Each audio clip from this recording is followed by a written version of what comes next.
Welcome, beloved Sangha, to the Jewel Ornament of Liberation series, a commentary with Venerable Khenpo Tenzin. We'll begin today in the Yellow Garchen Buddhist Institute prayer book on page 4 and 5 with opening prayers. Until awakening, I take refuge in the Buddha, the Dharma, and the Supreme Assembly. By the merit of generosity and the other perfections, may I attain Buddhahood for the benefit of all beings. Until awakening, I take refuge in the Buddha, the Dharma, and the Supreme Assembly.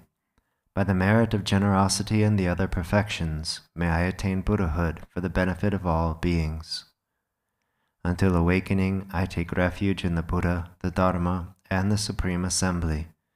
By the merit of generosity and the other perfections, may I attain Buddhahood for the benefit of all beings. May all mother sentient beings, limitless as space, have happiness and the causes of happiness. May they be free from suffering and the causes of suffering. May they not be separated from the happiness that is free from sorrow. May they rest in equanimity, free from attachment and aversion. May all mother sentient beings, limitless as space, have happiness and the causes of happiness. May they be free from suffering and the causes of suffering. May they not be separated from the happiness that is free from sorrow. May they rest in equanimity, free from attachment and aversion. May all mother sentient beings, limitless as space, have happiness and the causes of happiness. May they be free from suffering and the causes of suffering. May they not be separated from the happiness that is free from sorrow. May they rest in equanimity, free from attachment and aversion.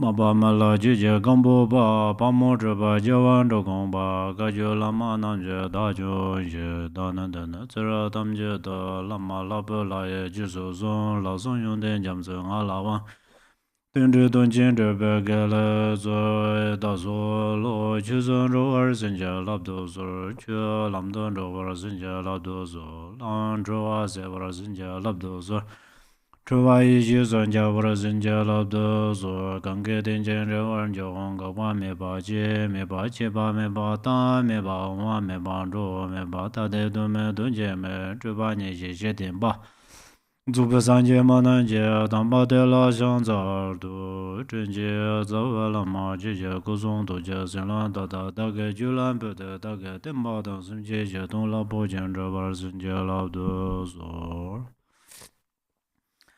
My brothers and sisters,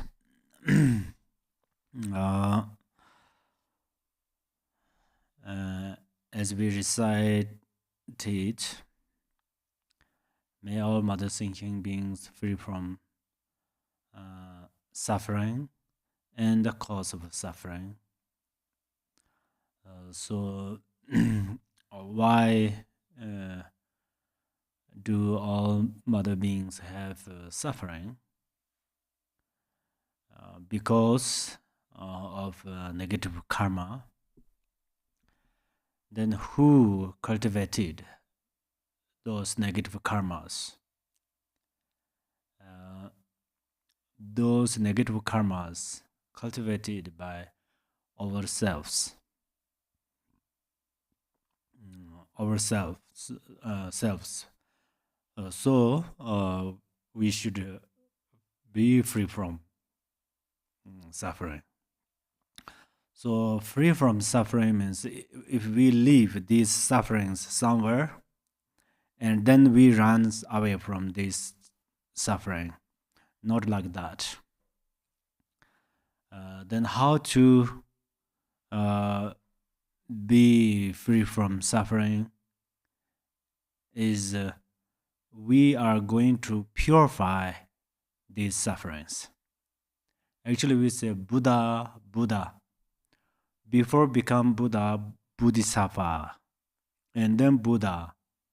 So Buddha means actually its essence. the essence of our mind. So essence or seed, the flower seeds are inside of something, and all seeds are inside of something. So if we are going to bring these seeds,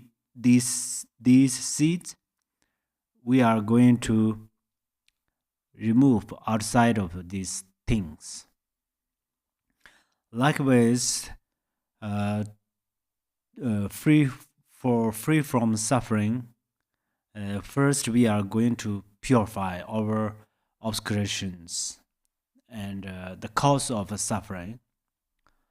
So then, how to purify these cause of sufferings, or these or those cause of sufferings? Then, as Buddha said,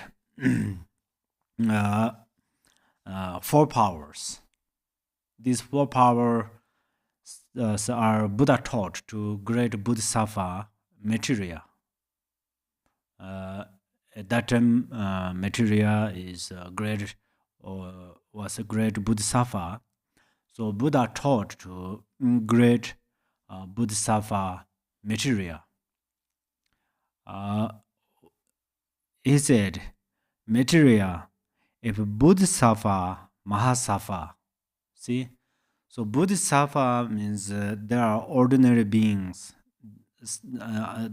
Some Bodhisattvas are ordinary beings, and then Mahasattva means they actually there are 8 great Mahasattvas, which are Manjushri, Vajrapani, Avalokita Sharva, Maitreya, and so forth. So those Mahasattvas also should apply to purify their cause of sufferings. The Mahasattvas, they have very small or very detailed small seeds of suffering, because they are not Buddha yet. So that's why they have a small cause of suffering. And then these general bodhisattvas have more cause of suffering. But then, of course, we have almost countless of suffering. For that reasons, today is okay, tomorrow not sure. Yesterday is okay, today not sure. Morning is okay, afternoon not sure.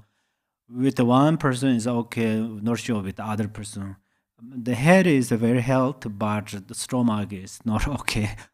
Stomach is okay, but feet are not okay. So there are kind of countless of suffering. So all of these things are occurs. All of these things occur from cause of suffering. So that's where we are going to purify the cause of suffering. So then, how to purify those cause of suffering? We are going to purify through 4 powers. So then Buddha taught the Bodhisattva and Mahasattvas. So the first one is power of the thorough application of total remorse.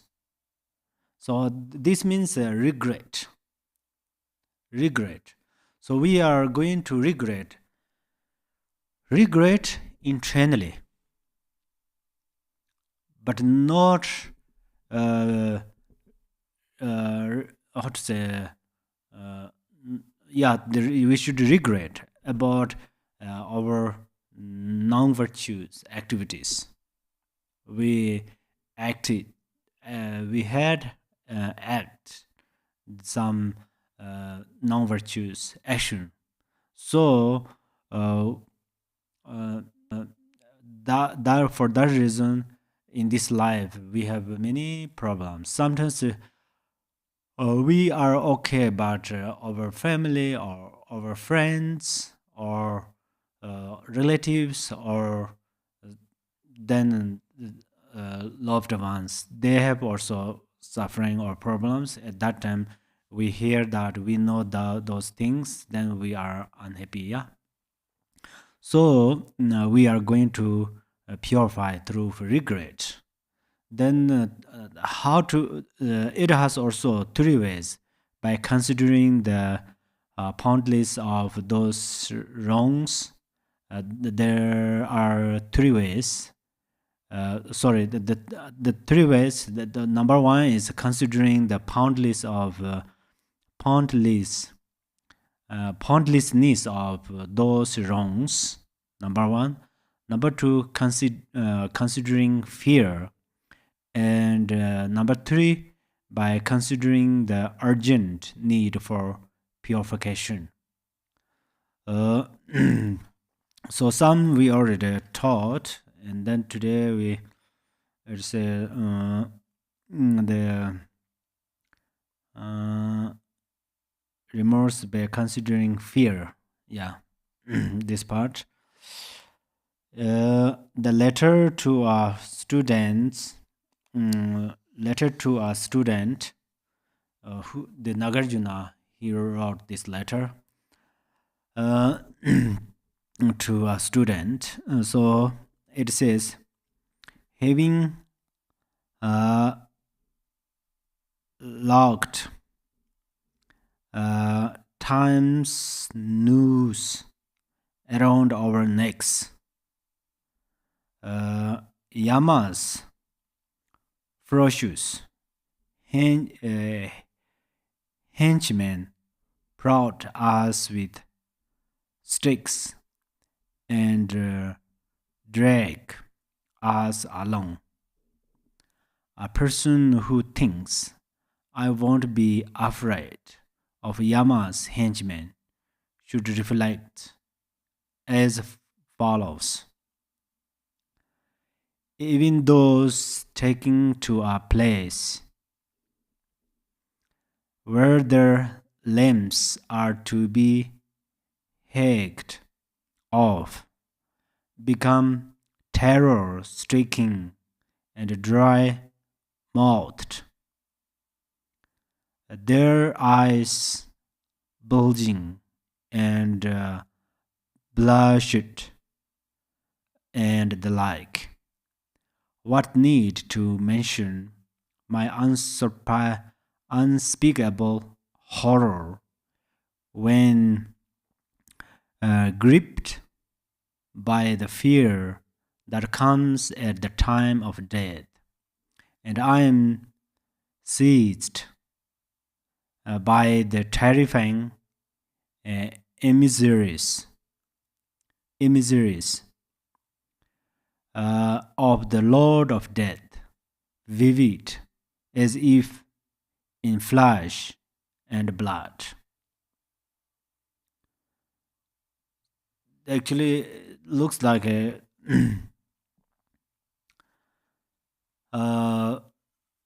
in the Pardo, not Pardo, in the hell realms actually. Then the henchmen, Yama's henchmen and Yama, they are very serious. So um, mm, in the hell realm, these things appear to us. Uh, Perhaps we think, oh, they are not so scared things. We are old people, so these things are like a we scary or scared to the babies, children.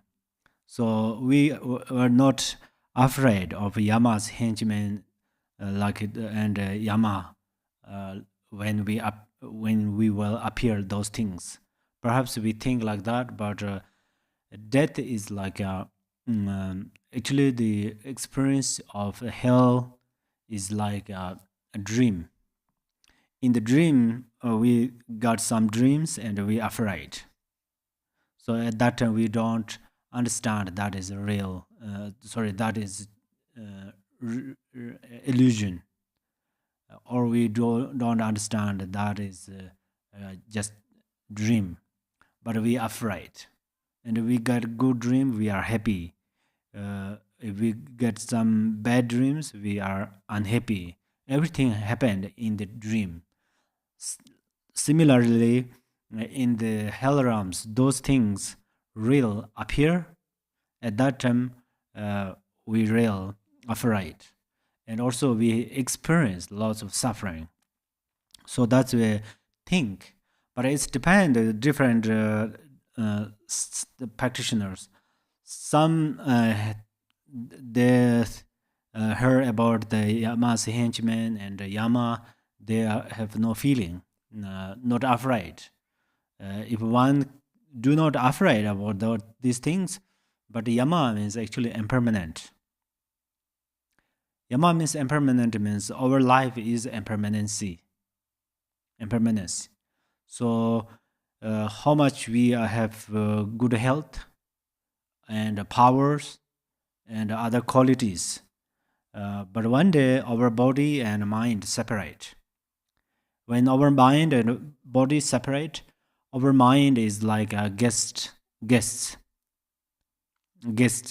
and our body is a guest house. So right now we just our self-grasping grasp our body, so we take care of this. But when we will this Yama comes to us, at that time our body cannot support to our mind. So Yama only takes our mind. Yama left our body. So our body dissolve into the elements. Breath goes into, dissolve into wind. Blood dissolve into water. Blood dissolve into water means it dry, however. And the warmness dissolve into fire. The flesh and bones are dissolved into the earth. So, but mind always travel, and then mind experiences a lot. But we have a strong imprinting with this body, so that is the important thing to keep in your mind. I say, okay, this body and this mind separate, yeah. But in next life, if you will rebirth in the hell realm or hungry ghost realm or animal realm, you feel you have this body. You will feel you have this body because of imprinting, karmic imprinting.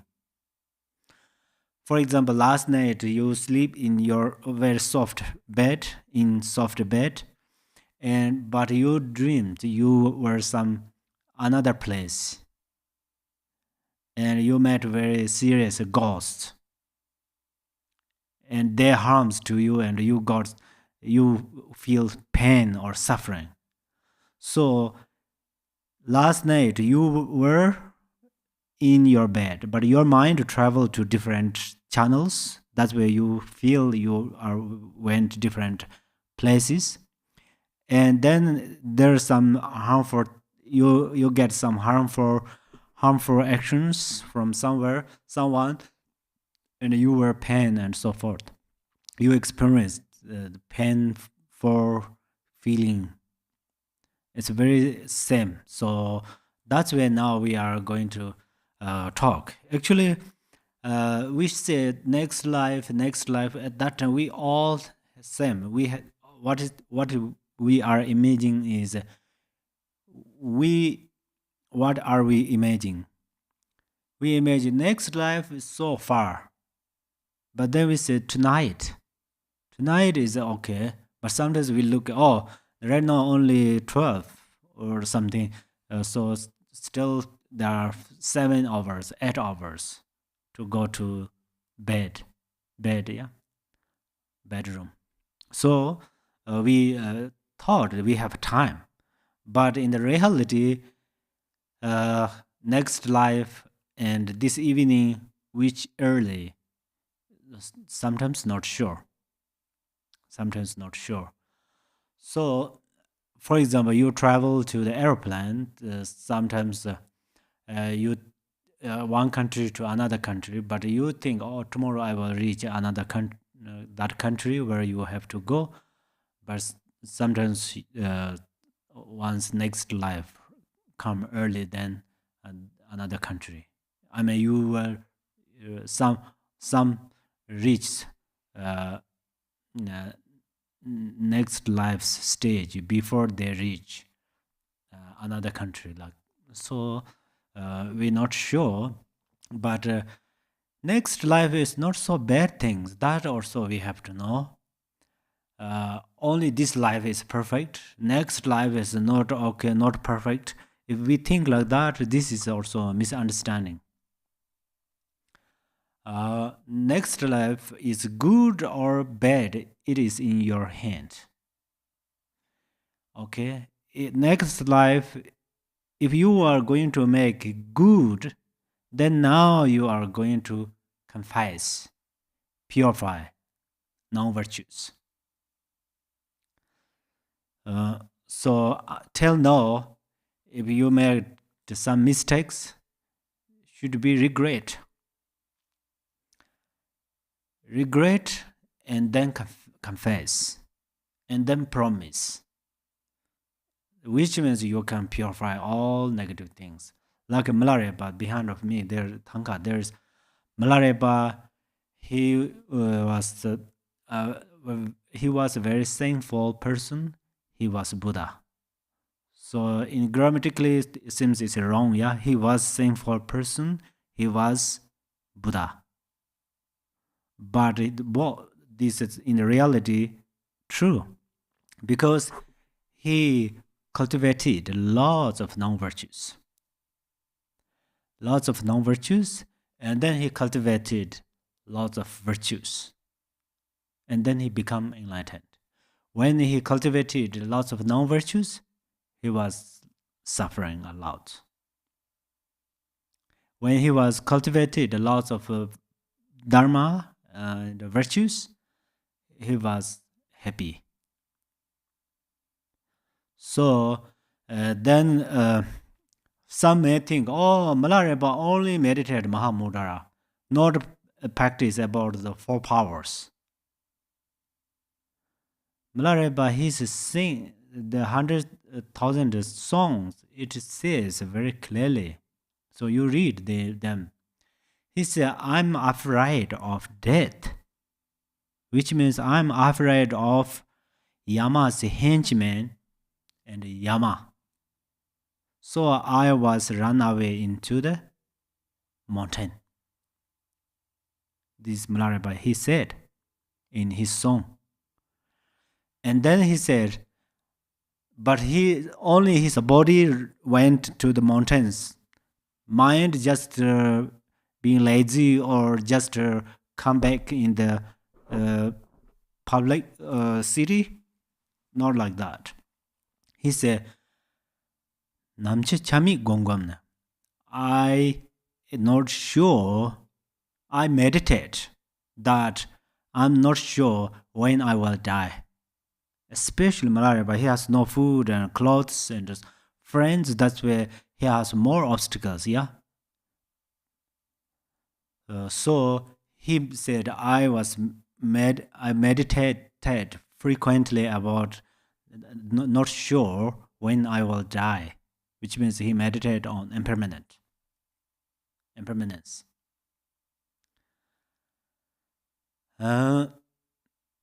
And then eventually he said, but Milarepa did not afraid in 24/7. I mean, but then he said that after he meditated on the not sure when he will die, so eventually he said he was free from death, which means he did not, because he said, I understand deathless.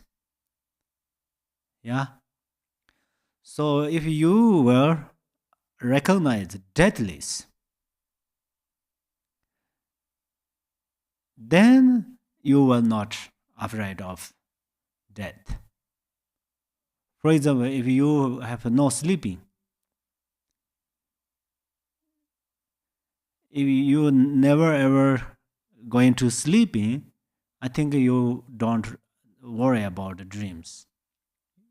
Yeah, you will not attach the good dreams and not aversion about the bad dreams. But we can we in the in 24 hours, 12 hour we are waking up and working something. In 12 hours almost we uh, sleep.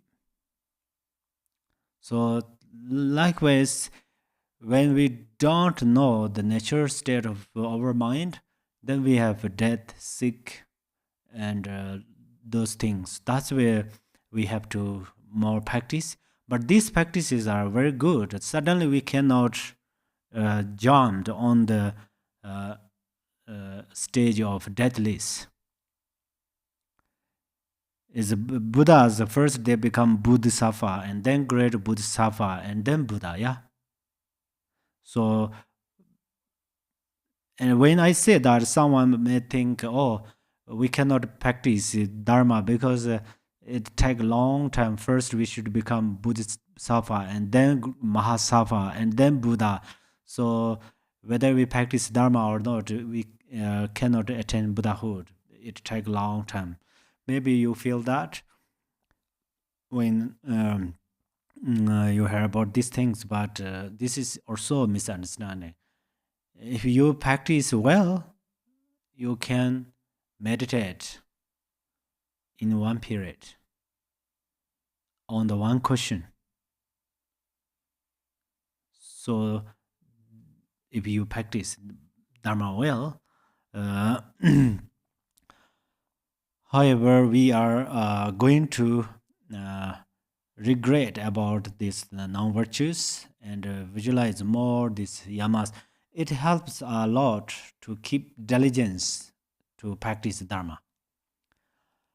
Then it's what need to mention my unspeakable horror. That's I read, yeah. There will also be fear beyond death as a consequence of wrongdoing, having descended into the great hells. The unbearable sufferings of being boiled, burned, and so on are experienced, and this is quite terrifying. So there are 18 types of hell realm or 18 classifications of hell realm. So some it's the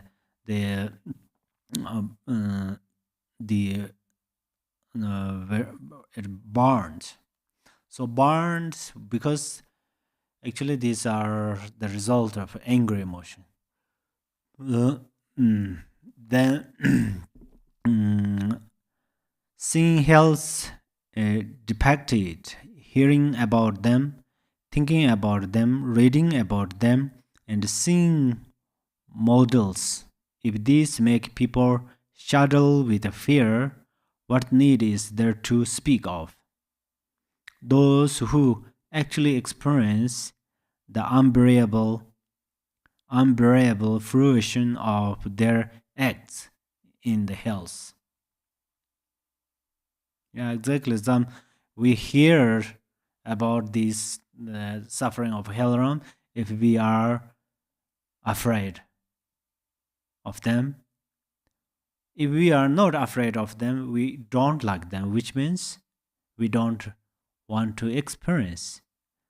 And then we see some like a tankas about the hell realm, then we don't like them or we are afraid of them. So which means if we really rebirth in the hell realm, then it's really unbearable situation. So now we are going to confess our non-virtues because the hell realm is the manifestation of non-virtue. So that's where we are going to purify the cause of this.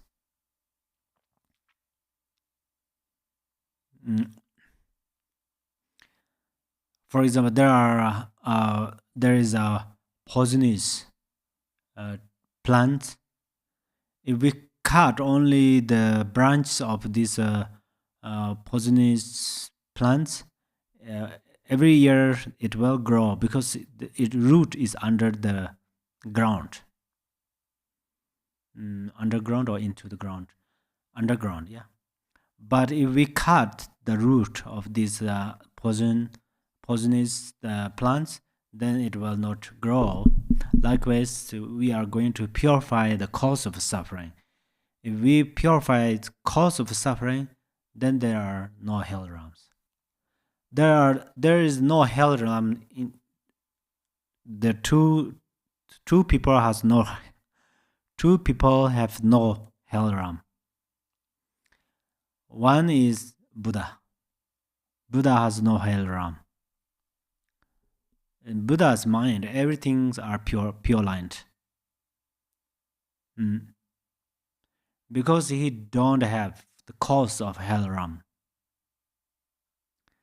Another is the no hell realm, which means who don't believe hell realm. So right now they don't have hell realm. That's where they cultivate lots of non-virtues. But those people will experience hell realm's suffering. So we should believe is important. Should believe hell realm right now. And then when we become Buddha, it's automatically the hell realm does not exist.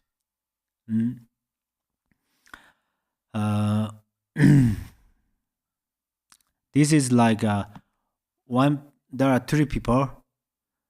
The third person is the one first and second person. There are three people. Third person is a friend of a second person. Third person is a friend of first person. Enemies of first person. So first person has enemy. Second person doesn't have enemy. So that means that their mind one make the thought that is friend, one thought that is enemy. That's where one who thought that is enemy, that person has enemy. Like hell realm means like that.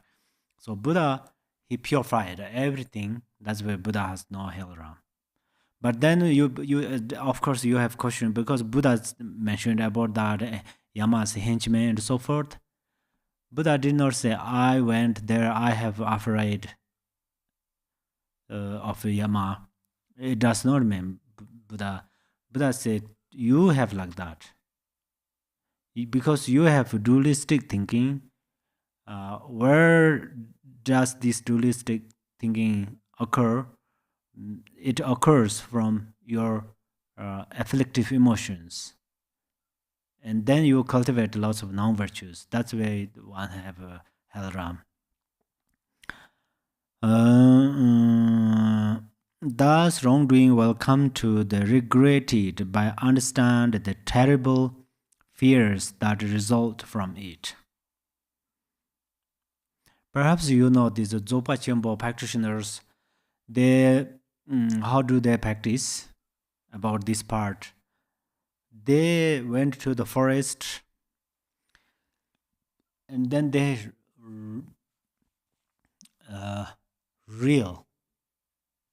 they meditate about Haram, Yama's henchmen, and Yama, and then they out loud they say that the sound of the suffering, and they jumped, they roll on the ground, and they real experience that those kind of suffering of hell realms.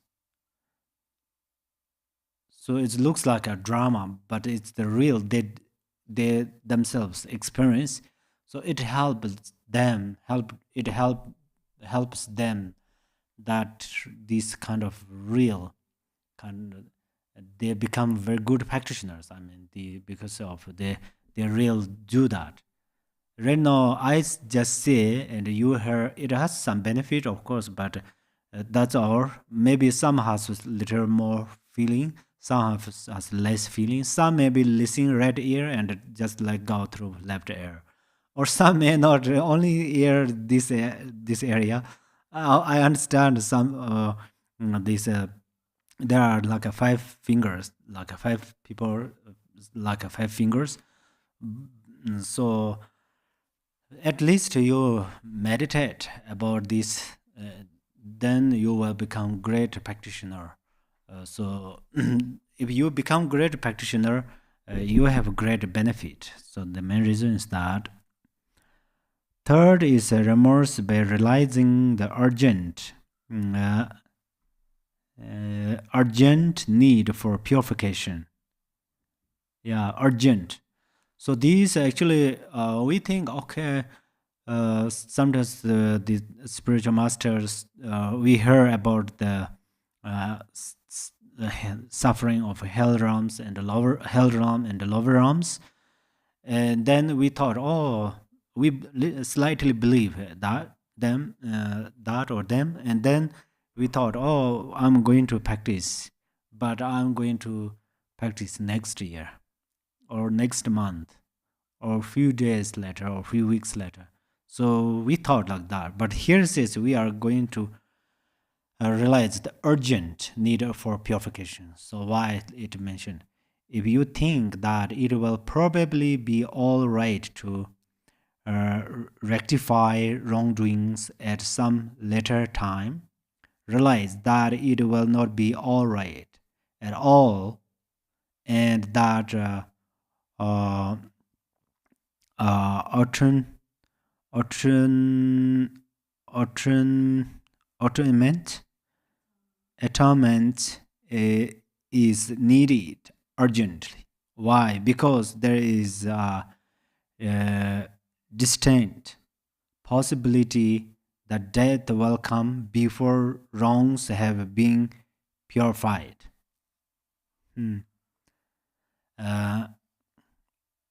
Yeah. Actually, the way rebirth in the hell realm, it purifies. So this is important to know. For example, in previous lives or this life, we cultivated serious non-virtues. There are two places to purify them. One place is now this place. Right now, it's human realm. Another place is the lower realm. For example, hell realm. Lower realms, for example, hell realm. So here now we can purify them through our imagination. Number one, we have a precious human life. It has power. So now we can purify them through imagination. Imagination. If we are going to purify those negative karmas in the lower realms, like hell realm, we are going to those non-virtues through our experience. Do you understand? So which one would you prefer? Do you like to prefer? Real experience those sufferings and then you should purify, or no? But another thing is, in the hell realm you experience those sufferings, but still not sure you will rebirth in the Buddha stage. Not sure means almost for sure, yeah? You will not able to attain Buddhahood after that, because you will not experience all of these non-virtues, only in the hell realm. But right now, through your imagination, in other words, we say visualization. In other words, we say meditation. In other words, we say practice. Through practice, if we purify, we can purify the result of the cause of hell realm, cause of hungry ghost realm, cause of other the rest of realms, like gods, demigods, and humans, and animals, and so forth. So that's where the easiest is right now, because we can purify through imagination. We don't want to real kind of experience those sufferings. It says, before my wrongs are purified, I may well come to die.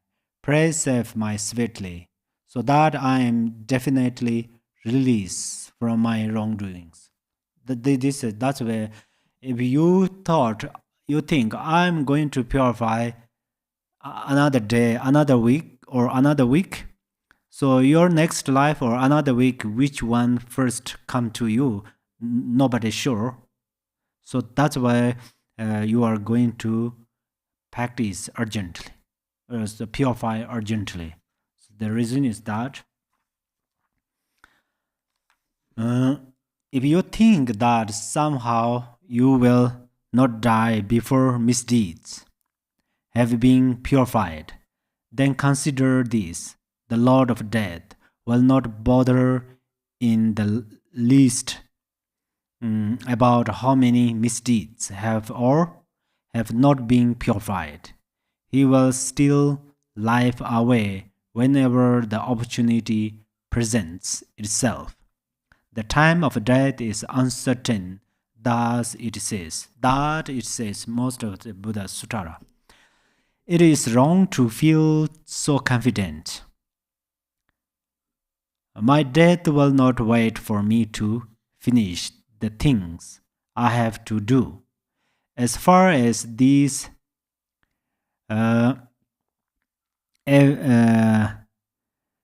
ephemeral life is concerned, it matters not whether I am sick or healthy. Yeah. Many people think sickness people will die first. Healthy people will die later. That's what we think generally.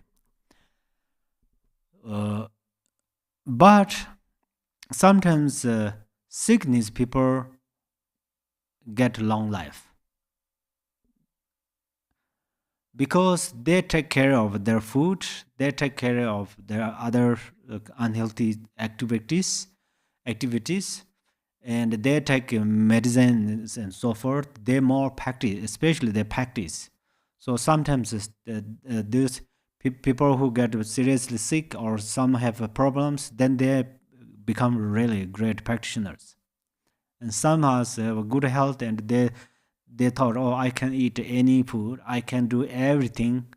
So doing like that, then that's we're not sure number healthy or sick who will first death come, whose death come earlier. Nobody sure it. And also, Buddha said actually in degenerated time, people's lifespan is short. But then many people think that, oh, Buddha said that, but right now people stay very long. Yeah, it seems that people live long and around 100. But Buddha's meaning is in degenerated time, there are lots of obstacles.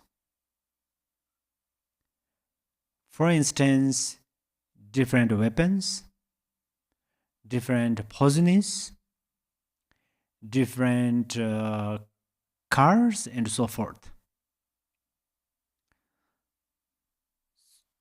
In the ancient time, there is nothing about this thing. Even the names did not exist. Those names did not exist in ancient times. So that's one reason to make that makes sense. Another is there are in very very ancient times, people's lifespan is actually we say countless, but we can make clear around 800 people can live.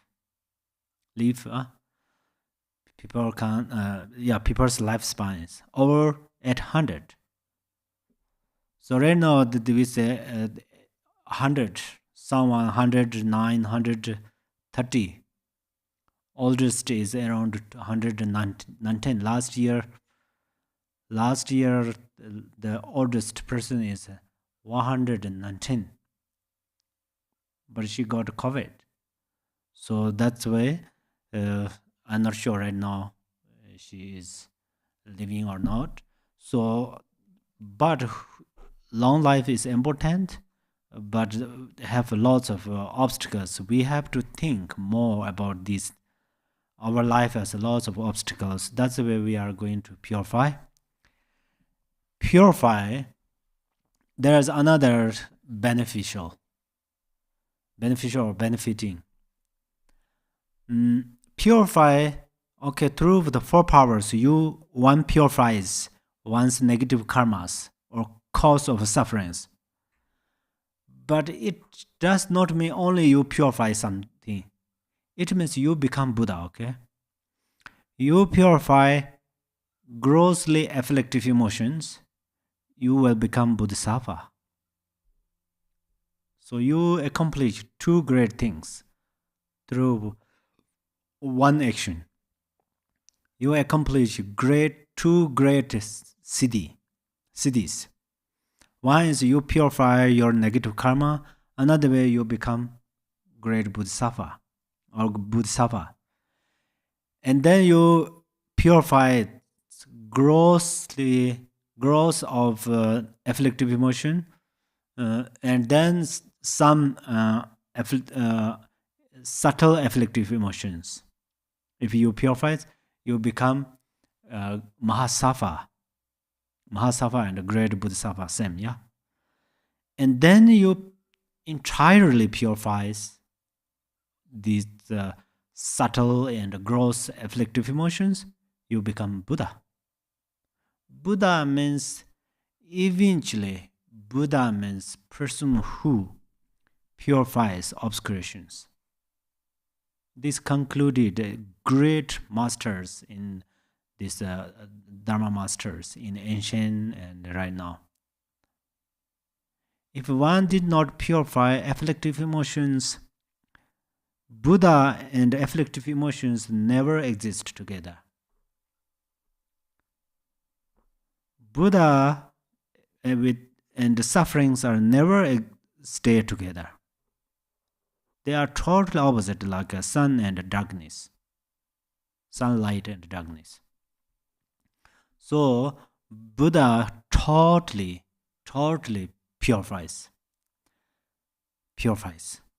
the cause of suffering.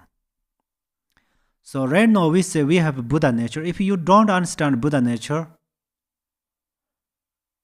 if you I'd say it's okay right now. But you have to understand you can purify some non-virtues. Sometimes you are seriously angry. Yeah, you have angry emotion. We all have angry emotion. Sometimes can you be patient or purify or not? Sometimes yes. Yeah. You have lots of thoughts. Another way, you have lots of thoughts. But can you meditate for 5 minutes? Yes. This is proof. You have Buddha nature. What is Buddha nature? You don't want to search. Buddha nature is in the mind. But more important thing is how I'm going to purify. You should count how much I could purify my non-virtues. This is a very important thing. Important thing means it benefits to us. There's, I supplicate hundreds, thousands of mantras. I did retreat long time. I learned long time. Still benefit. I visualize yidams thousands of hours. Still did not benefit. Many people ask the kind of these questions. It did not benefit or it did benefit or did not benefit. Did it benefit or not?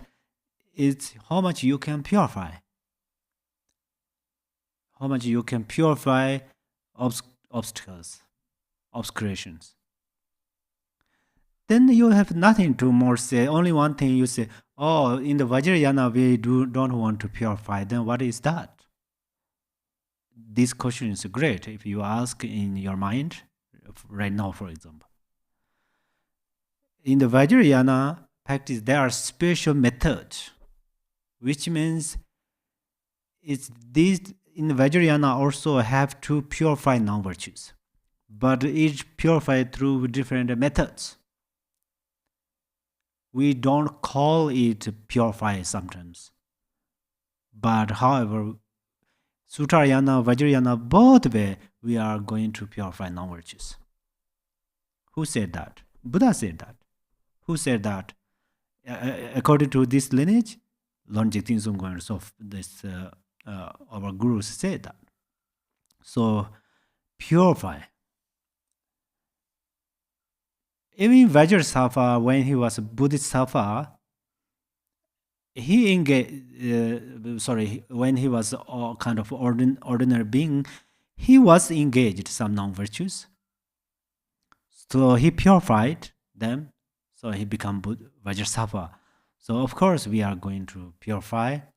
If we purify, another confidence thing, where we should be confidence. If we purify non-virtues, we can.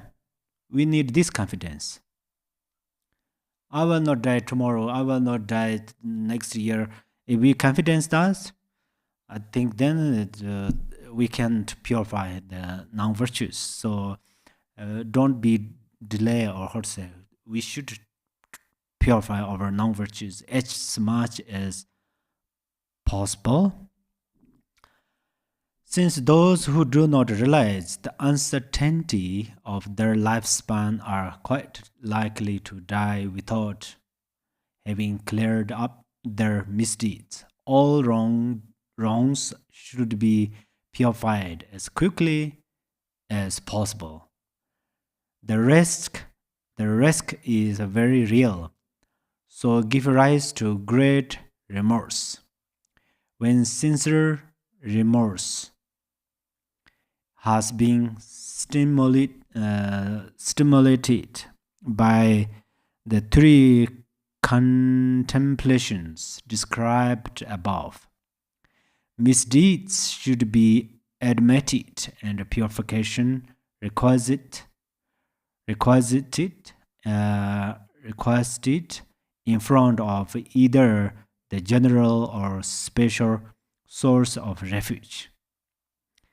Thus, it has been taught that the power of total repentance will purify misdeeds. Just as a plea from someone who cannot afford to repay a debt to a rich man may persuade him to wipe out that debt. There was once an evil person known as Angulimala. Even though he had committed grave misdeeds, killing 999 people, he managed to purify his evils and achieve the state of in arhat by practicing this power of the thorough application of total and utter remorse. Thus it is said, once someone who previously did not care, later comes to learn to be heedful, he becomes beautified like the moon breaking free from clouds, as was the case with Nanda, Angulimala, Ajata, Satura, and Ujjayana. Okay, so there are four people. Nanda, Angulimala, Ajita, Satura, and Ujjayana. These four people are these 4 people were very, very sinful people.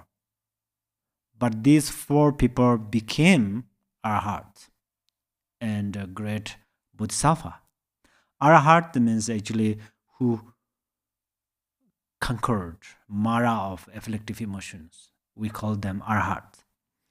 So, Angulimala, he was a very sinful person.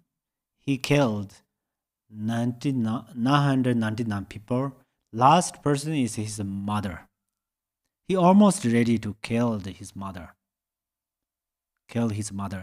But the kindness of Buddha and his karma, so Buddha appears to him. At that time, Buddha appears to him means not like right now we visualize Buddha. Yeah? At that time, Buddha was there. That's why Buddha understood that. And then Buddha, Buddha helped him. Buddha protected his mother. And then Buddha taught him, so he arose regret. And then he purifies his non-virtues. So then he became enlightened. He became the Arhat. And then this third, another person is like a Nanda, but one by one they come actually. Nanda, he also sinful person, and then he come back he stopped to his action of non-virtue, and he also practiced these 4 powers, and then he also become Arhat. And then Ajita Satura is also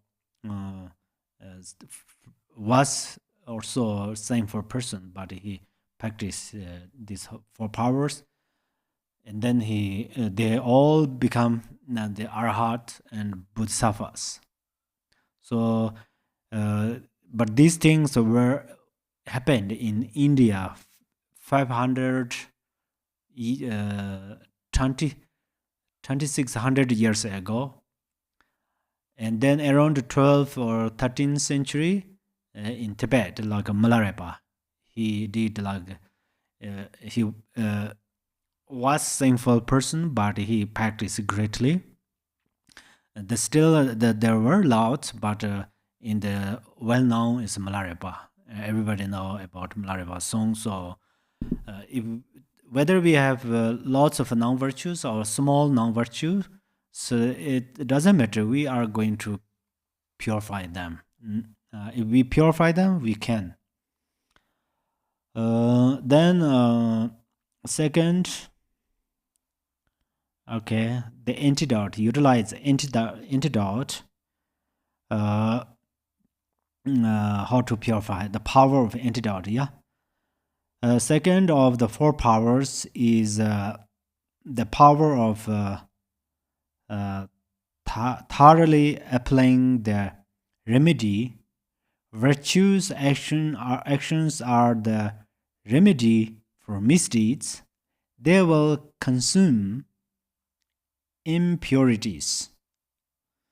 Thus, the compendium of higher knowledge says, action with a remedial power will prevent corresponding misdeeds from coming to unwholesome fruition by transforming the consequence into something else. In the treasury of the Tathagatas, it says that cultivating awareness of emptiness purifies misdeeds. In the Diamond Kutter Sutara, Kutter Sutara, it says that misdeeds will be purified by reciting the profound scriptures.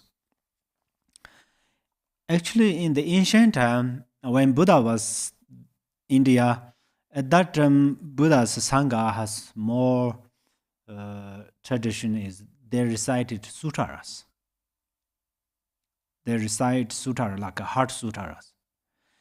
And then recite heart sutara, this part may not exist. Actually, it's Nagarjuna made that. The last part, the repelling part, inside there one verse is very important. It says, one understand the meaning and then reflect on it, or samadhi, keep samadhi on it, and then recite this, and then all obstacles purifies. This is a very scientific. If we discussed about that with scientists, the 100% sure they will agree that. If some who don't believe Buddhism doesn't matter, we can confidently discuss it will benefit through this way. But it sometimes what is our problem is some understand meaning but not read. Some read but don't understand. So the kind of this, that's where they thought some they read but don't understand exactly meaning and don't keep samadhi on there, and then they thought these recitations does not benefit. They will benefit, but how much benefit you will bring from them, this is in your hand.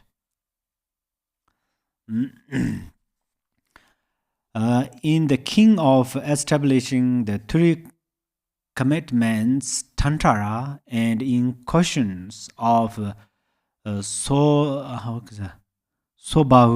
Tantara, it says that misdeeds will be purified by reciting mantras.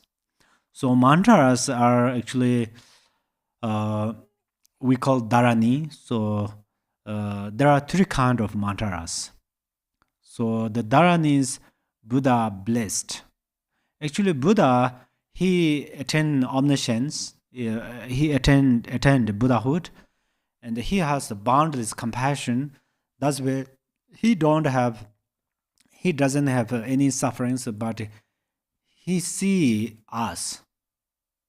He saw us. It's okay. Yeah, he saw us. He saw us. In his mind, we are just illusion or emptiness. But we have dualistic perception. Buddha know that. That's why he generated his compassion. So he tried to benefit us in different ways.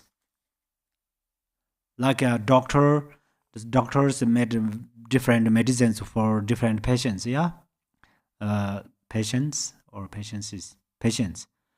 Likewise, Buddha made different methods, but eventually Buddha said everything in your hand. It's good example is the doctor. Doctor has a very great medicine, and also doctor has a special instruction, like a pet instruction. This medicine take before food with warm water, not hot water, not cold water. After, don't eat like a spice food, or don't eat some kind of yogurt or something like that. And after do like those, if we do exactly that medicine benefit to us. If doctor has great medicine, if we don't understand first doctor has that medicine, it's the same. Some they don't understand Dharma is precious things. Dharma is precious thing. Many people don't understand. And then some bought that medicine from doctor, but don't take, just keep it. Same like some know Dharma is a precious thing and they don't practice it. And then some take this medicine after bought this expensive medicine, and then they take this medicine, take this medicine, but not exactly as a doctor mentioned. Doctors say they take this medicine with hot water, warm water. Some take it with cold water. Doctors say take this medicine right before your food. They take it after food. Something. Doctors say once a day, 3 times. You're never missing this. Take this medicine. They don't do that. Still, they say, they complain. Oh, doctors' medicine is so expensive, but it doesn't benefit. It's the very similar we happened like that. So that's where Buddha's teaching benefit us or not. It's very much related to us. If we do exactly, then it benefits. If we don't do exactly, then it's hard to say it benefits. In the heap of flower dharanis, it says that souls are purified by making offerings to the stupas of the Buddha. It also says in the section on Buddha images that making images of the Buddha will purify misdeeds. Elsewhere, it says that listening to teaching, reading or reading out the scriptures, and so forth, whichever one feels for the most, will also purify wrong actions. Okay? So Buddha said that in the Buddha's Sutara, it says if you do like that, it purifies something, it purifies like something. So it benefit. It's benefit like the sun before sunrise from the east mountain. There are some what is called sun drawn. Like this is an example. So we listen teaching, we little bit understand. Oh, impermanent. Oh, there's different layers, 10 bhumis, 5 paths, and then great Mahasattvas, and then Buddhas. Oh, all of them are in my mind. How? And then we start to meditate. We little bit experience, like sometimes we go in fly in the airplane. Sometimes airplane suddenly like getting loud, like we have a different feeling in the mind. It's kind of this. However, in this moment, we experience like emptiness. We experience impermanent and other kind of realizations. Sometimes in this moment, we experience all mother sentient beings are real, our parents, our mother beings, something like that. So first read, and then reading, and then reflecting, then meditating, and so then 1 year, 2 years, then slowly, then people don't want to emphasize Dharma is important for you. You understand Dharma is important. So they purifies. Actually, the Dharma and this people call Buddha is Dharma practitioner and scientist. It's a very quite. I agree with that because Buddha analyzed lots of these situations. For example, if we learn language, before I learn English language, do I have this wisdom or not? 100% sure I have this wisdom. If I learn English language, I will understand. I have this wisdom, but I have obscuration. So then my teachers help me to purify these obscurations.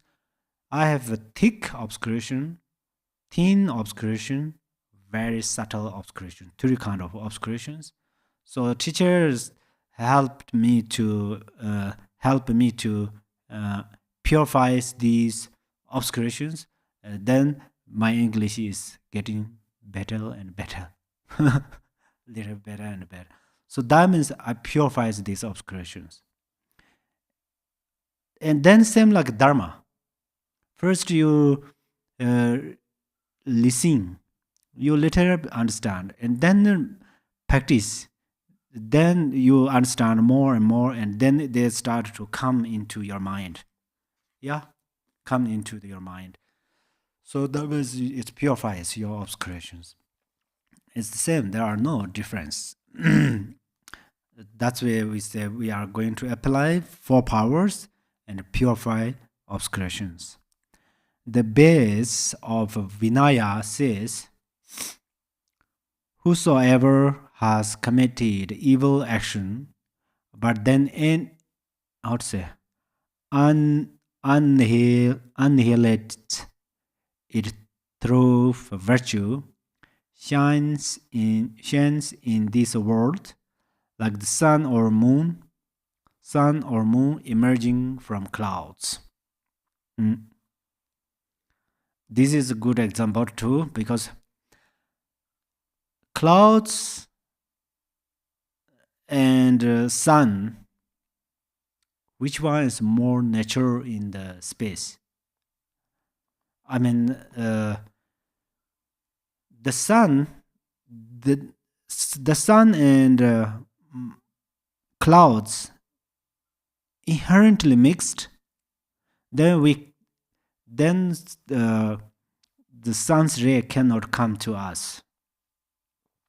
But clouds is very temporary. But the sun, inherently sun and clouds has no relation. So that's why the clouds moved away, then sun and moons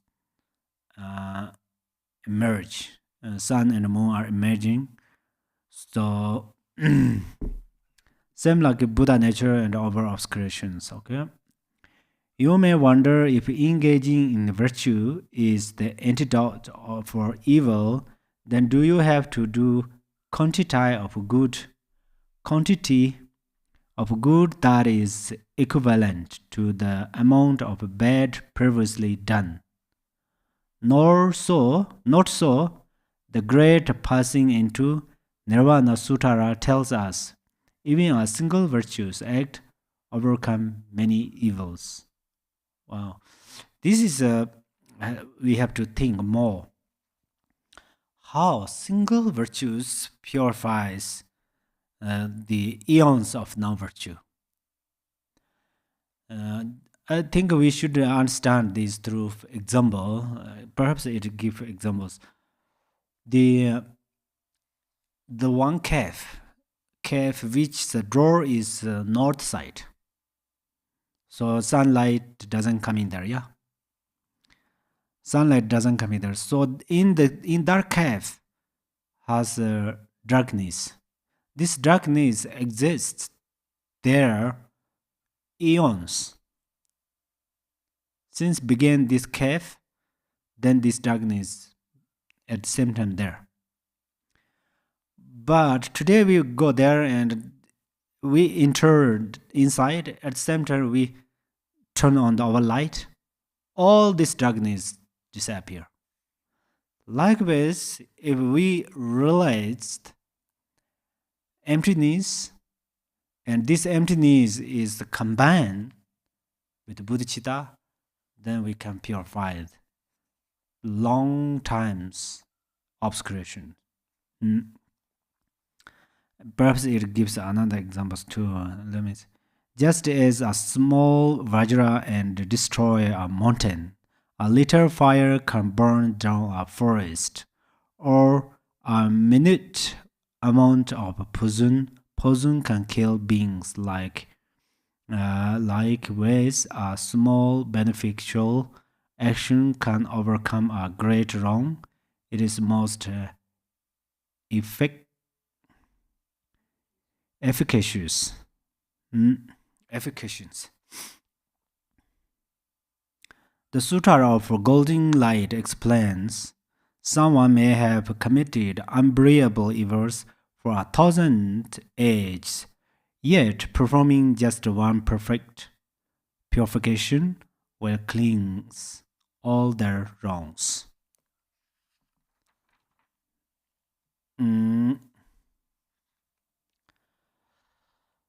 Thus, it has been taught that misdeeds will be purified by the power of thoroughly applying remedies.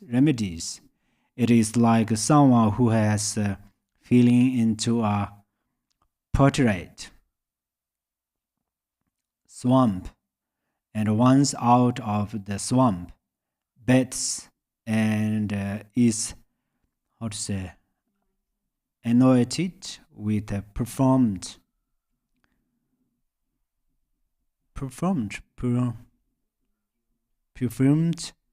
oils. For example, there was once a nobleman's son called Udiana. Even though he had killed his own mother, he managed, through this power of thoroughly applying the remedy, to purify himself of his misdeeds. He was reborn as a god and obtained the dharma result of a stream entering.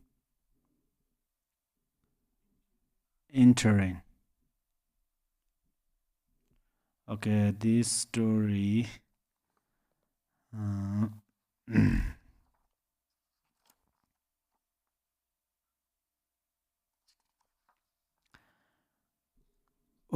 Odiana's mother brought him up alone to prevent his having an illustre liaison with a neighbor. She locked him in his room. Overcome by rage, he killed his mother. His overwhelming remorse eventually led him to become a Buddhist monk, though he was later expelled from the Sangha. But that time he had become very devout and learned. As a layman, he built and sponsored retreats for monks. At death, he was reborn immediately in hell, but through his good deeds, he swiftly migrated to the God realms, where he practiced well and progressed. It's a relation about his attachment. So he cultivated this serious non-virtue because he killed his mom. For that reason, was rebirth. He had rebirth in the hell realm, but after he already did the regret and purifies non-virtues, so he rebirthed in the God's realm, and so forth, as this story said. There were another thing is sometimes it's human's mind is funny. So okay, I would like to some non-virtue, and then I will purify, because the Odiana, Angulimala, they did lots of non-virtue. After they purifies, then become great people. So then some has like that in one's mind is possible. So this is we don't want to engage any non-virtues. Best thing is, so we don't want any non-virtues. Now, best thing is that, and then we have a lot of non-virtues. Since beginningless time, we cultivated thoughts. We have 84,000. We have in grossly 84,000 of thoughts, but more than. But each thought cultivates lots of non-virtues. So our non-virtues is enough to us. Now we don't want to cultivate extra non-virtues. Now we are going to reduce our non-virtues and purify non-virtues. So this is important. Thus is already quoted. Once someone who previously did not care later comes to learn to be heedful, he becomes beautified, like the moon breaking free from clouds, as was the case with Nanda, Angulimala, Ajta Satura, and Uddiyana. Yeah. So Uddiyana and Uddiyana, he apply antidote. Mainly he apply antidote. But also, maybe you have this question. There are four powers. If only one, we apply only one power, then it purifies everything, or we are going to apply all of them. Mainly, you are going to apply one power, and then at the same time, others. You are going to practice others too, because this Uddiyana and Angulimala, they did all together. But mainly they do one. Yeah. Third of the four powers is the power of renouncing harmful acts. In all of the full consequence of karma, you desist from wrong and henceforth thinking. Guides of humanity, please help me remove these evils I have committed. These misdeeds are indeed bad. Never will I do them again. Promise. We say vow. Or they have vow, that's very important. In Buddha has 4 sanghas. Among them, in the ancient, when Buddha was there, of course, Buddha was same like Buddha has center and organization, and Buddha sit there. Then Buddha said, among these sanghas, who was important, because there are many princes and prince, and there are some very kind of lower class or something like that, and there are different numbers. Some merchants, some sanghas are merchants, and manik. So Buddha has different sanghas. So among them, they asked Buddha, who was a very important sangha. Buddha said, there are lots of sanghas. Among them, full ordained monks are very important sangha. So that means this we are going. That we should understand that here it says power of renounce harmful acts. So that means the commitment, vow. We call samaya or commitment or vow. So vow is very important. Oneself also we have to think. Only we keep refuge vow. For example, actually refuge vow is a tremendously important vow. But oneself think, if you keep only refuge vow, how much you can keep it purely. So keep other vows. There are 10 vows, or 200, over 200 classifications. These vows keep not only one day, not only 1 month. Some Upasaka vows for 1 day, yeah, that is amazing vows. But keep these vows are not easy. Oneself have to think that. But this keep easy or not, this part is okay. Another thing is, on this vow we practice. It has a great benefit, because in third power is, since from today I will not kill, I will not steal, I will not drink alcohol. Kind of this promised, and then this promised kept. kept clearly. So generally in the mundane activities, we think someone who will not steal, it's good person. We don't need thief. We don't need it's called robbers, something like that. Yeah. We don't want to kill each others.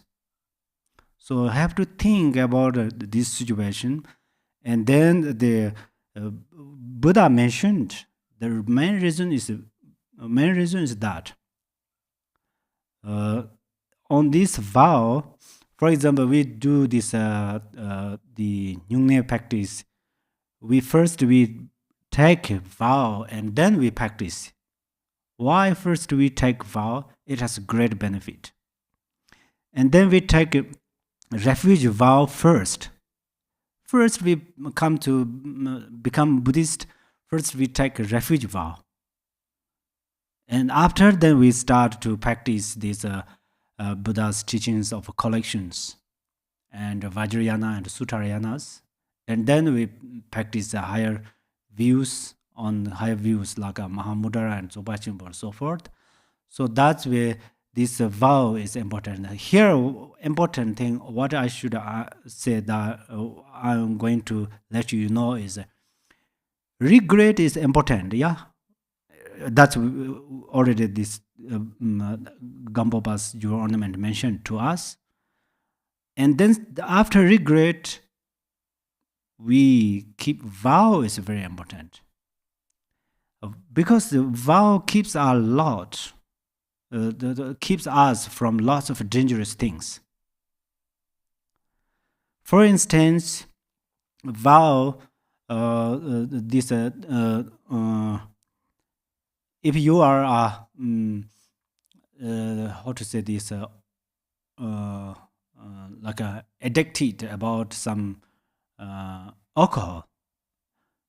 Generally, first let me clarify that perhaps you have no thoughts, but I like to clarify. Someone who engaged alcohol and kind of these things, they are bad people, not men like that. Yeah. But what they do is better to not do. So for that reasons, if you are addicted to alcohol, for example, then you would like to stop alcohol. Your commitment, okay, tomorrow, this morning you wake up, your commitment, today I will not drink alcohol. Or if you drink one bottle each day, and your commitment, today I will not drink all of this. I will do half. Because suddenly you cannot stop. Because one addicted on there, that's it's not easy, definitely. So I will do only half. Yeah. You keep this vow for 1 week. This vow means promised. You keep this promise for 1 week. After 1 week, then you make this half, another half. Yeah. This week I will drink this half of half. This alcohol. I will not drink whole this half. Do you understand? Half. Don't drink all. So 1 week, or if you need a little more than 1 week, you promise. And then you make more, reduce. Then in 1 month you need only metaphor, 1 or 2 metaphors. It's well enough for you. And then after a half year or something, you will not remember too much. You have less desire about alcohol. And then slowly you will liberate. If you are strongly addicted about this, you keep this method. And also another, these mantras, those benefit, it mentioned the beneficials. Sometimes you strongly remember about some alcohol. For this is example, okay, there are lots of kind of things, among them the alcohol. Then you recite mantra at that time.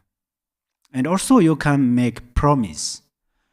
okay, since from today, whenever my desire arises towards alcohol, first I'm going to recite one mala of mantra.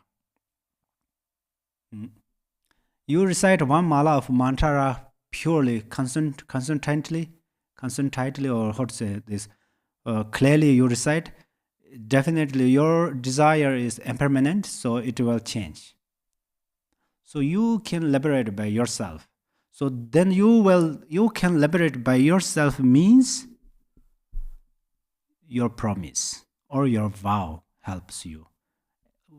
So most of the time in the Buddha Dharma, something important, something important. So important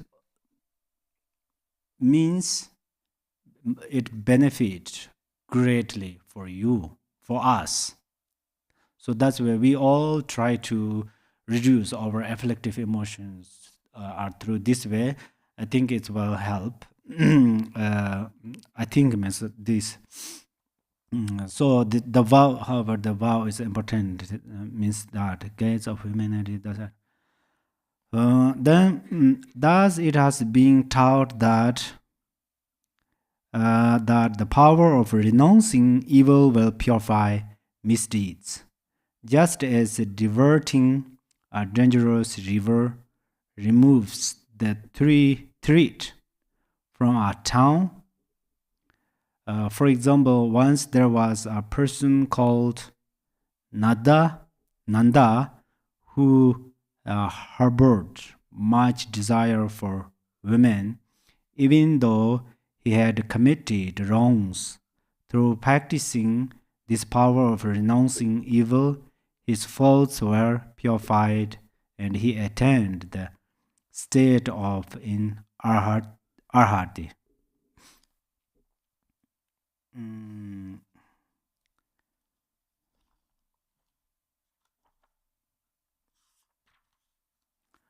Okay, this story, Nanda was the Buddha's nephew and heir to a throne. He was enthralled with his wife's beauty and talents, and more generally was in extreme romantic. Even when he became a monk, his mind was constantly distracted by romantic thoughts and attachment.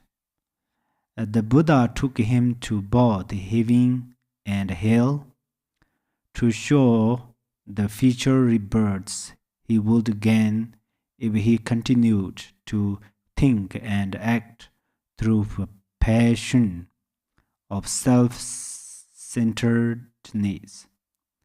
Terrified by the prospect of his future, he deeply resolved to forsake his mind's clinging. He eventually became in arhat. His story comprises one of the most celebrated works of Sanskrit literature. Okay, that's so. However, these in the Suttarayana there are many methods. To liberate from this desire and other afflictive emotions. So, like a Nanda story, first one strongly attached one things, but then there are another things, and then first one is not so important thing for him. So his mind like changed. Through this way, then Buddha skillfully taught Ananda. So this is a very important skillfully teaching. When we teach Dharma, for sure, Buddha Suttara and Vajrayana should be proof, because Lord Jigten Sungkun said that, and all these ancient masters mentioned this. We are going to prove this Buddha's teaching because we are follower of Buddha. If there is a liberation or nirvana, he found. So he taught That's where we should follow. That is very important. And then second is, of course, this Buddha taught very skillfully to the disciples, his sanghas. So then how much we can benefit, especially this, if spiritual masters have great clairvoyance, these are very helpful for disciples. Actually, I say that those are a little funny because I'm stay here tried to teach, but I don't have any single clairvoyance. So otherwise, but in the Buddha, Buddha has clairvoyance, but the only clairvoyance. Oh, I have like that. That's where it does not. Buddha did not decide it through clairvoyance, but he utilized his clairvoyance and he greatly benefited sanghas. So Nanda, Buddha knows how to and what time liberate. What time is liberate? His Nanda's liberation time. Liberation time. Buddha knows because of his clairvoyance. Kind of these are very important. Yeah. As already quoted, once someone who previously did not care later comes to learn to be heedful, he becomes beatified like the moon breaking free from clouds, as was the case with Nanda, Angulimala, Ajitasattura, and Undiyana. Now, fourth of the four powers is the power of the support. This comes from taking refuge and developing bodhicitta, seeking shelter in the three most precious refuges will purify misdeeds. As it says in the story of the soul, those who have taken refuge in the Buddhas will not take birth in states of suffering. Having left their human bodies, they obtain celestial ones. One time we can talk about celestial ones, okay? The Great Passing into Nirvana Sutta says, one who has sought refuge in the three jewels will attain fearlessness. Yes, so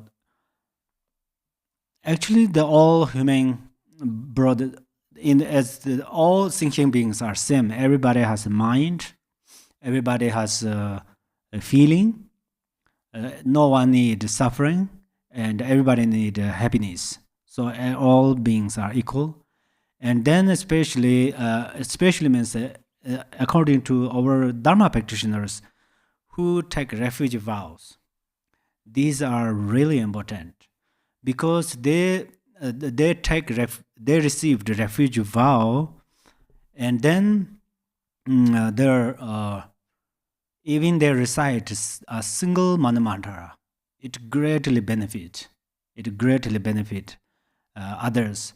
But then when we say, oh, who received the refuge vows are important, it's possible someone who do not receive refuge vow, oh, I'm not important. You don't think like that. You can generate bodhicitta.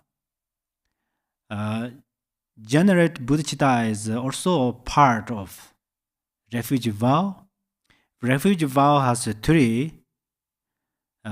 Taking refuge from Buddha, refuge vow from refuge in Buddha is correct. Refuge in Buddha and refuge in Dharma. Refuge in Dharma means bodhicitta.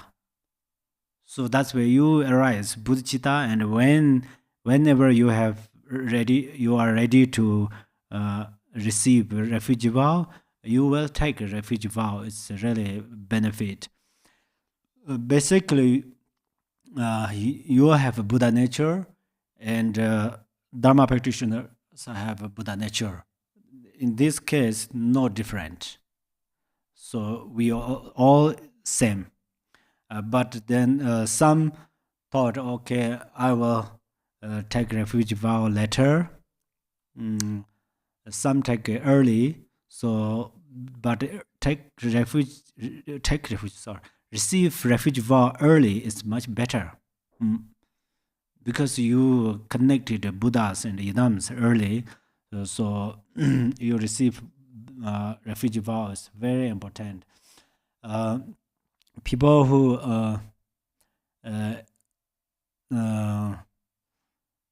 in the relative truth, the how to say ghosts, spirits, ghosts or something, they will less harm to the who keep refuge vow. Well, there are many stories, so you receive refuge vow is really important, and then bodhicitta is extremely important. Bodhicitta is important before receive refuge vow. It is important after receive vow. So bodhicitta is always important. But then when we build, it's like a house and ground are which is important. Usually we say, oh, house is expensive. Always house is expensive, house is important. Yeah, that is true. House is important. But this house will stay on the ground, certainly, or not. This is related to ground. That's where refuge vows like that. So if one cannot keep other vows, at least receive refuge vow, and then Bodhisattva's vow. You keep these vows and you practice on there. As I mentioned, if you practice on the vows, then it's important. So Buddha mentioned this among 4 sanghas, 4 kind of sanghas, or 4 groups of sanghas. Which one is important? Buddha said this full ordained monks are important, which means Buddha did not make different. Among these 4 ordained monks has a great bodhisattvas.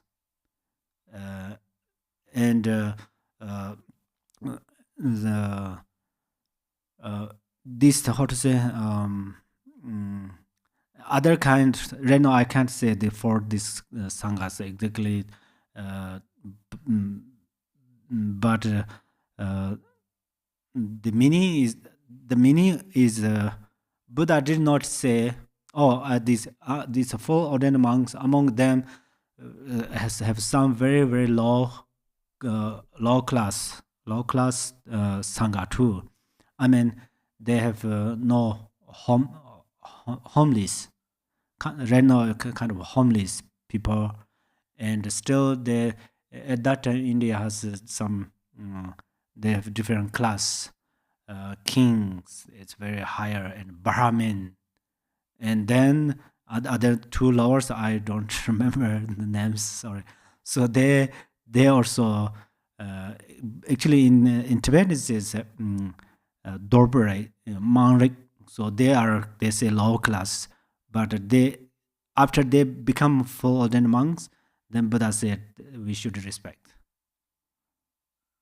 Otherwise, when there is at that time, these lower class people walk on the ground, and then after there's some prince and princess come, they broom. Do you know broom? They connect in their hip, brooms. They walk after their footprint cleaned by broom.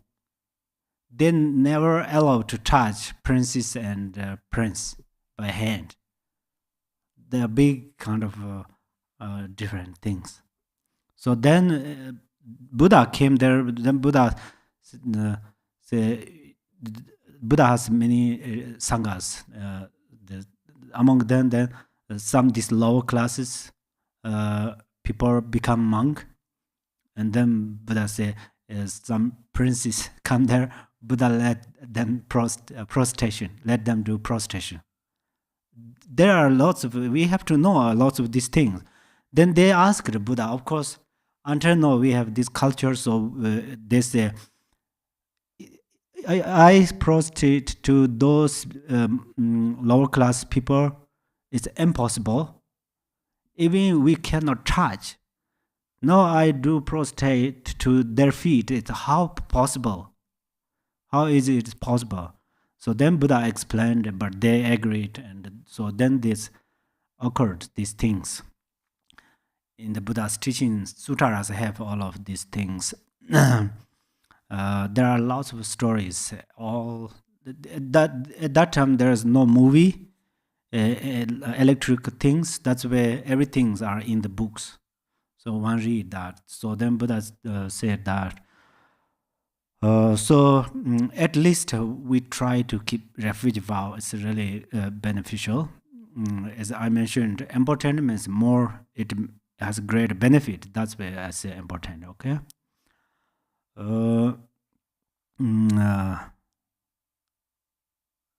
Where the development, the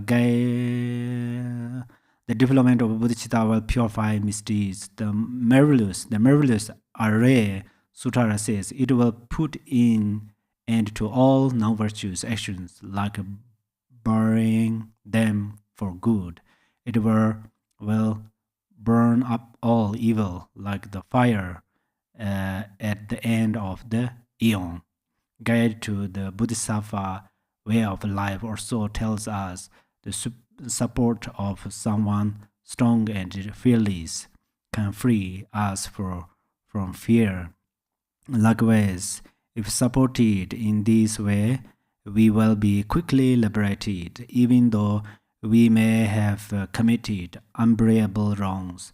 How then could those who care not rely on such support? Thus, the power of the support purifies faults. For example, the supports of refuge could be compared. It has been stated to that of a strong person helping weak followers. The support of bodhicitta development could be compared to the neutralization of a powerful poison by reciting the appropriate mantra. There was once a prince called Ajita Satura who had committed the great evil of practicide. What's that? Patricide. Nevertheless, he was purified through the power of support and became a bodhisattva. Let us read this story, okay? Then we stop.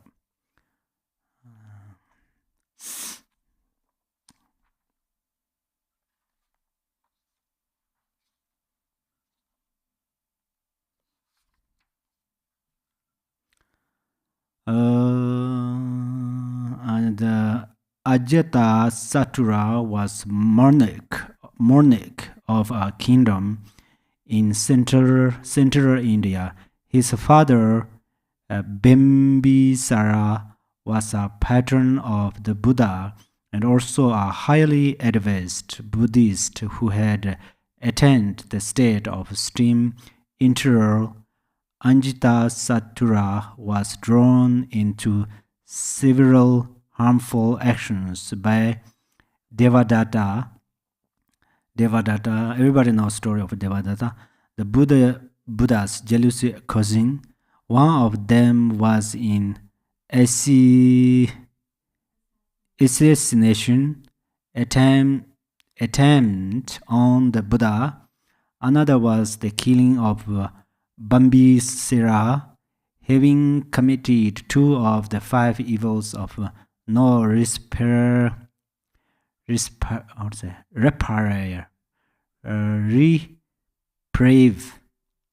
Anjita Satura became covered with foul-smelling boils and was destined to go straight to hell at death. He sought refuge in the Buddha and managed to purify his misdeeds. mainly through the power of practicing bodhicitta. His story is in the longer great passing into Nirvana Sutra. Okay, yeah. Now we thus the quoted above. Once someone who previously did not care later comes to learn to be heedful. He becomes beatified like the moon breaking free from clouds, as was the case with Nanda, Angulimala, Anjitasatura, and Jnana.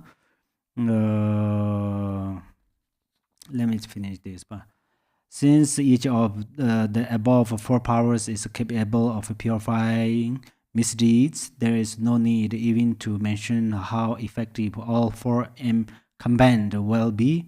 In actual practice, those who do admit and repair their wrongs in the ways explained above experience signs of their signs of their purification in dreams.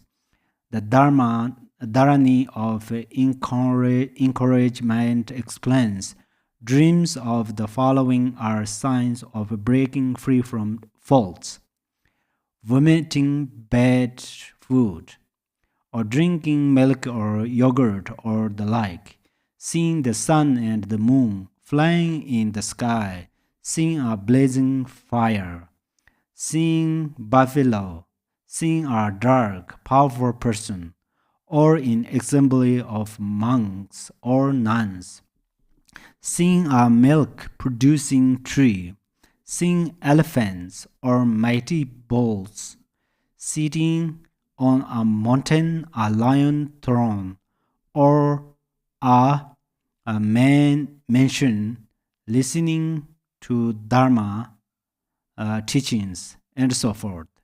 This concludes the explanation on shedding past wrongs.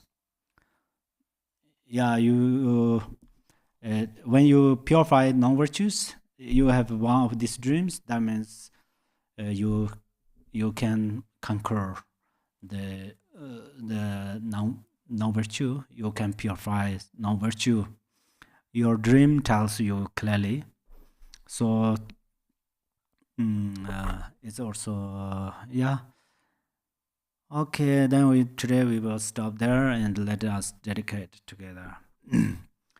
Chancho sencho rembo che ma che ba na je jor che ba nyam ba me ba ya gone gondo me ba yo. May bodhicitta, the precious and supreme mind, arise in whom it has not yet arisen. Where it has arisen, may it not decline, but ever increase higher and higher. Thank you so much. May you have a long life. Have a wonderful time. Thank you.